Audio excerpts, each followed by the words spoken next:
तो fifth semester में examination form में कुछ बच्चों को कन्फ्यूजन है कि इतिहास के पेपर में उनको कोर्स कोड कैसे भरना है। तो मैं आपको बता दूं कि फिफ्थ सेमेस्टर में आपको 3 पेपर पढ़ना है, हिस्ट्री 301, हिस्ट्री 302 और हिस्ट्री 303। जिसमें से जो पहला पेपर है हिस्ट्री 301 वो आपके लिए कंपलसरी है। ये पहला पेपर आपके लिए कंपलसरी है और ये दूसरा पेपर और तीसरा पेपर इन दोनों में से कोई एक आपको चूज करना है। यहाँ पे आप देख सकते हैं जो हिस्ट्री 301 है वो है नेशनलिज्म इन इंडिया, ये आपको पढ़ना ही पढ़ना है। और ये जो हिस्ट्री 302 है ये ऑप्शनल है, ठीक। Socio culture history of India 1200 से लेकर 1700 एडी तक।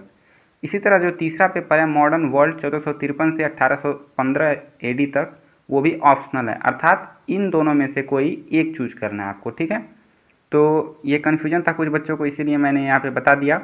अब हम सिलेबस को डिस्कस करने वाले हैं, इतिहास के सिलेबस को। इन तीनों पेपरों में हमको क्या पढ़ना है उसके बारे में डिस्कस करेंगे, ठीक है। सबसे पहले वाले पेपर को देखते हैं, इतिहास 301। इसका जो कोर्स टाइटल है वो है नेशनलिज्म इन इंडिया, जिसमें कुल 8 यूनिट हैं। 8 यूनिट में सबसे पहला जो यूनिट है वो है first war of independence, causes, impact and nature. यहाँ पर फर्स्ट वार ऑफ इंडिपेंडेंस का मतलब ये है जो 1857 ईस्वी में भारत में विद्रोह हुआ था, 1857 की क्रांति के नाम से जिसको जाना जाता है, वो यहाँ पे पहले यूनिट में आपको पढ़ना है। जो दूसरा यूनिट है आपका factor leading to growth of nationalism in India, तो 1857 ईस्वी के बाद आप देखते हैं 1885 ईस्वी में कांग्रेस की स्थापना होती है और माना जाता है कि यहीं से राष्ट्रीयता का जो है विकास होना स्टार्ट होता है। तो growth of nationalism in India ये आपको पढ़ना है दूसरे यूनिट में। तीसरा यूनिट जो आपका है वो है थियरीज ऑफ नेशनलिज्म। तो मुख्य रूप से आपको गांधी जी का और रविंद्रनाथ टैगोर जी का आपको व्यूज़ पढ़ना है, किस पे, नेशनलिज्म पे, ठीक है। तो नेशनलिज्म राष्ट्रीयता का कुछ सिद्धांत है, 2 सिद्धांत आपको पढ़ना है, गांधी जी का और एक टैगोर का। चौथा जो यूनिट है वो है अर्ली फेज, जिसमें the ideology, programme and policy of moderates.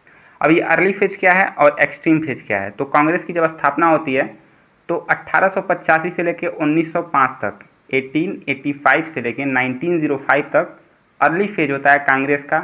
उसमें आपको द आइडियोलॉजी, उसका आइडियोलॉजी पढ़ना है, प्रोग्राम पढ़ना है और पॉलिसी उसका कैसा था, ठीक है। उनको मॉडरेट कहा जाता था, तो ये मॉडरेट्स की पॉलिसी है, ठीक। इसी तरह 5वें यूनिट में आपको पढ़ना है एक्सट्रीमिस्ट फेज। एक्सट्रीमिस्ट फेज मतलब उग्रवादी जो चरण है वो 1905 से लेके जब तक गांधीवादी युग आता है 1919 तक, उसमें आपको वहाँ तक एक्सट्रीमिस्ट फेज पर आपको पढ़ना है, ठीक है, जिसमें rise and development of extremist in India. तो उग्रवादियों का विकास आपको पढ़ना है 5वें यूनिट में। छठा यूनिट आपका है Swadeshi movement and Congress split at Surat. तो कांग्रेस का विभाजन भी आपको पढ़ना है और स्वदेशी मूवमेंट आपको पढ़ना है, ठीक। जो आपका 7वां यूनिट है वो है राइज ऑफ मुस्लिम लीग्स। तो मुस्लिम लीग का उत्थान कैसे हुआ और उनकी क्या डिमांड थी, क्या उनका प्रोग्राम था, उसके बारे में जानेंगे 7वें यूनिट में। 8वां यूनिट है national awakening during First World War, Lucknow pact and home rule movement, ठीक है। तो जो फर्स्ट वर्ल्ड वार है उससे क्या भारत में प्रभाव पड़ा और उसमें लखनऊ पैक्ट और होम रूल जो मूवमेंट चला उसके बारे, इन दोनों के बारे में पढ़ना है, होम रूल पैक्ट और लखनऊ पैक्ट। तो ये पहले पेपर का हिस्ट्री 301 का नेशनलिज्म इन इंडिया, जिसमें आपको 8 यूनिट पढ़ना है। मैंने अभी आपको 8 बताया, ठीक है। इस चैनल पे आपको ये 8 यूनिट में से हर एक यूनिट को अच्छे से मैं पढ़ाने की कोशिश करूँगा, इस पर समझाने की कोशिश करूँगा। चैनल पर नया है तो चैनल को सब्सक्राइब जरूर कर लीजिएगा, ठीक है। आइए देखते हैं हम दूसरा पेपर 302, हिस्ट्री 302 का पेपर देखते हैं। 302 और 303 ये दोनों पेपर ऑप्शनल है, मतलब इन दोनों में से कोई एक आपको लेना है। तो अगर आप 302 लेते हैं तो आपका सिलेबस ये होगा। इसमें भी 8 यूनिट हैं। पहला यूनिट है सोशल कंडीशन ड्यूरिंग सल्तनत पीरियड, ठीक है। तो सामाजिक कंडीशन कैसी थी, सामाजिक स्थिति कैसी थी सल्तनत पीरियड में, ठीक है। उसके बाद जो दूसरा यूनिट है वो है market control policy and revenue system of Alauddin Khilji. आपको पता होगा कि जो अलाउद्दीन खिलजी था उसने बाज़ार के संबंध में एक पॉलिसी बनाई थी, तो उसी को मार्केट कंट्रोल पॉलिसी कहते हैं और उसका रेवेन्यू सिस्टम के बारे में इसमें आपको पढ़ना है, ठीक, दूसरा यूनिट में। तीसरा यूनिट है सूफीज़म एंड भक्ति मूवमेंट इन इंडिया। तो सूफी आंदोलन और भक्ति आंदोलन ये आपने मिडवल इंडिया में भी आपने पढ़ा होगा, इसमें भी आपको पढ़ना सूफीज़म एंड भक्ति मूवमेंट इन इंडिया, ठीक है, तीसरे यूनिट में। चौथा यूनिट आपका है वुमेन्स कंडीशन ड्यूरिंग सल्तनत पीरियड, महिलाओं की क्या स्थिति थी सल्तनत पीरियड में, उसके बारे में पढ़ना है। पाँचवा यूनिट आपका है land revenue system during Mughal period, तो मुगल पीरियड में जो लैंड रेवेन्यू सिस्टम थी, भूमि से जो कर प्राप्त किया जाता था वो किस प्रकार किया जाता था उसके बारे में पढ़ना है। जो छठा यूनिट आपका है वो है trade and commerce during Mughal period, तो व्यापार कैसे होता था मुगल पीरियड में उसके बारे में पढ़ना है। सातवां यूनिट है आपका development of banking system during Mughal period, तो मैक्सिमम आपको मुगल पीरियड के बारे में पढ़ना और सल्तनत पीरियड, क्योंकि यही मीडियल हिस्ट्री में आता है और इसका सोशियो कल्चर हिस्ट्री आपको पढ़ना है। ठीक है, आपके पेपर का नाम है ये socio culture history of India 1200 से लेके 1700 तक। ठीक है, जो आपका आठवां यूनिट है वो है डेवलपमेंट ऑफ इंडस्ट्रीज़।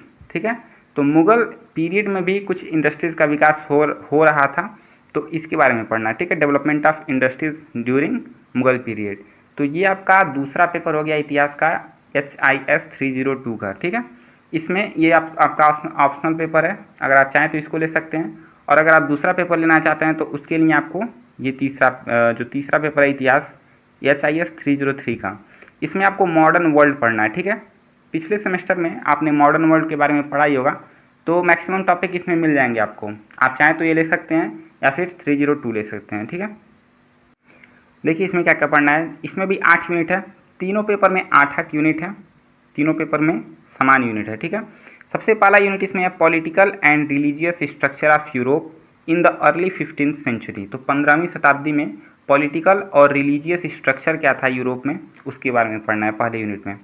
दूसरा यूनिट है रेनेसांस के बारे में, अर्थात पुनर्जागरण के बारे में, इसका कॉज क्या था, कारण क्या था रेनेसांस का, और फीचर्स और इम्पैक्ट के बारे में पढ़ना दूसरे यूनिट में।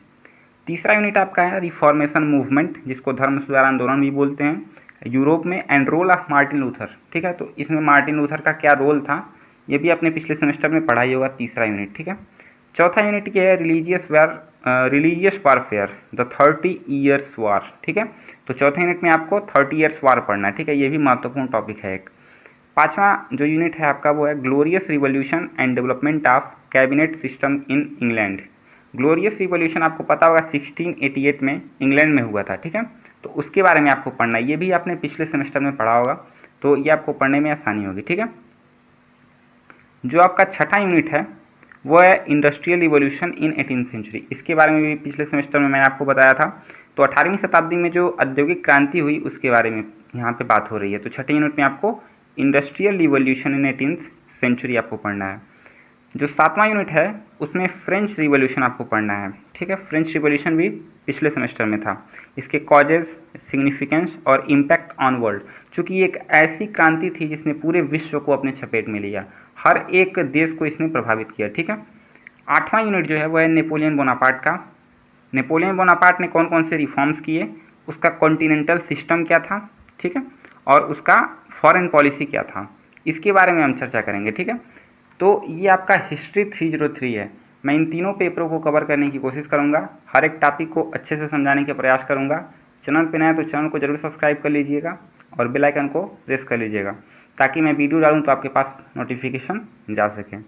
चलिए तब मिलते हैं, सबसे पहला टॉपिक स्टार्ट करेंगे कल से, जो आपका फर्स्ट वार इंडिपेंडेंस है, अर्थात 1857 की जो क्रांति है उससे स्टार्ट करेंगे, और फिर मिलते हैं कल की वीडियो में। धन्यवाद।